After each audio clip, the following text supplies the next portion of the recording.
Yes AP revenue శాఖలో జరిగిన కుంభకోణాలు ఒక్కొక్కటిగా వెలుగులోకి వస్తున్నాయి. రెవెన్యూ శాఖకు సంబంధించి బాధితుల నుంచి ఫిర్యాదులు వెల్లువెత్తుతున్నాయి. రెవెన్యూ శాఖలో పూర్తి ప్రక్షాళనకు చర్యలు తీసుకుంటామని అటు కూటమి ప్రభుత్వం చెబుతుంది. 100 రోజుల్లో వ్యవస్థలను గాడిన పెడతామని సీఎం చంద్రబాబు అన్నారు. అటు విశాఖ వైసీపీ నేత ఎంవివి సత్యనారాయణ భూదందాలపై ప్రభుత్వం ఫోకస్ పెట్టింది.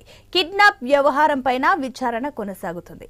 మరోవైపు హైదరాబాద్, చెన్నై ఐఐటి నిపుణుల బృందం అమరావతి కట్టడాలను పరిశీలించింది. తుప్పుపట్టిన కట్టడాల ఇనుప చువ్వలను చూసి నిపుణులు షాక్ అయ్యారు. త్వరలోనే దీనిపై ఐఐటి నిపుణుల బృందం త్వరలో నివేదిక అందించనుంది.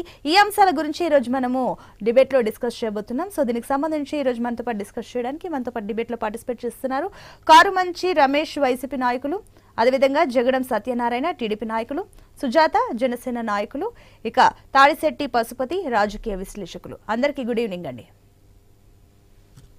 ఎస్ సార్, ముందుగా ఇక తాడిశెట్టి పశుపతి గారి దగ్గరకు వెళ్దాం. ఎస్ పశుపతి గారు గుడ్ ఈవినింగ్ అండి. గుడ్ ఈవినింగ్ అండి.